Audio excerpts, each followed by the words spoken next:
La grippe H1N1, on vous en a beaucoup parlé cet hiver, mais désormais l'épidémie est derrière nous. Pourtant, vous êtes très nombreux à vous poser des questions. Fallait-il commander autant de vaccins? Fallait-il mettre un tel dispositif en place? Les parlementaires français ont décidé de former une commission d'enquête sur la grippe A. Pour l'instant, c'est l'Organisation mondiale de la santé qui est sur la sellette. Et c'est l'enquête du 20h. Elle est signée Corinne Lalo et Eric Bourbotte. Le monde est maintenant au début de la pandémie de grippe 2009. On est dépendant de la définition que l'OMS va donner d'une pandémie. Il faut que l'OMS reconnaisse qu'elle s'est trompée.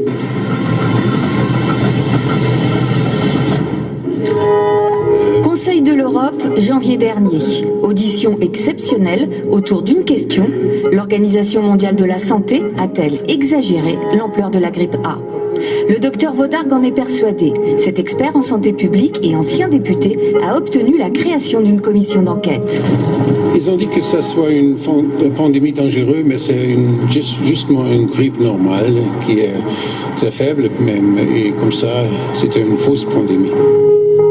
Le docteur s'appuie sur des courbes comme celle-ci. À gauche, la grippe de 2008 appelée saisonnière. À droite, la grippe 2009 qualifiée de pandémique, alors que le nombre de cas est sensiblement le même. Ce qui est différent, ce sont les conséquences financières importantes qu'entraîne une déclaration officielle de pandémie. Ce cabinet d'avocats spécialisé en santé publique décrypte pour nous les contrats conclus par les fabricants de vaccins avec les gouvernements. Ils ont été signés au moment de la grippe aviaire en 2005 avec un complément en 2009. Alors ce contrat, il dit très concrètement que c'est sur la déclaration de pandémie par l'OMS que le contrat va se déclencher, que la production de vaccins va pouvoir commencer. Ça c'est très clair, une seule condition, la déclaration par l'OMS. La décision de l'OMS, elle est donc la clé qui va permettre d'ouvrir les flux financiers qui sont la résultante des contrats. C'est également la déclaration officielle de pandémie qui a permis d'autoriser les vaccins au niveau européen selon une procédure exceptionnelle accélérée. Les critères scientifiques pour une pandémie de grippe sont réunis. L'OMS est accusée par certains d'avoir changé la définition et les critères d'une pandémie.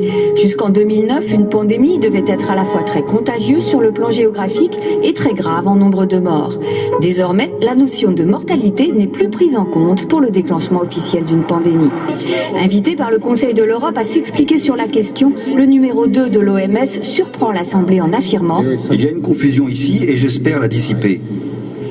Qu'il y ait beaucoup de morts n'a jamais fait partie d'une pandémie telle que l'OMS l'a définie. » Pourtant, nous nous sommes procuré une photo du site officiel de l'OMS tel qu'il apparaissait en mai dernier. On peut y lire « Une pandémie entraîne un nombre énorme de morts et de malades ». Désormais, sur la même page, une pandémie n'est plus qu'une épidémie mondiale. La notion de mort a disparu. Certains épidémiologistes n'en reviennent pas. Je pense que la gravité d'une maladie doit jouer un rôle majeur dans la définition d'une pandémie. Sinon, vous pouvez définir un simple rhume comme une pandémie et vacciner contre le rhume.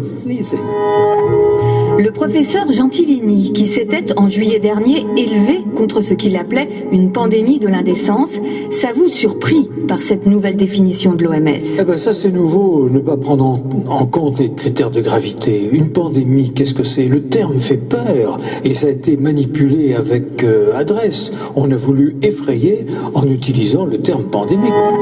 L'OMS a-t-elle agi sous l'influence des laboratoires pharmaceutiques? C'est ce que va chercher à savoir le Conseil de l'Europe. L'OMS reçoet depuis plusieurs années des dons privés et parmi les donateurs, on trouve les 3 principaux fabricants du vaccin pandémique pour un financement de plus de 3,5 millions d'euros sur un budget global de plus d'1 milliard. Certains des experts de l'OMS ont des liens financiers avec les laboratoires pharmaceutiques. Au cœur de la polémique, le professeur hollandais Albert Oosterhuis. On lui reproche une double casquette. Il est à la fois expert OMS influent et président d'un organisme dédié à la grippe et entièrement financé par l'industrie des vaccins.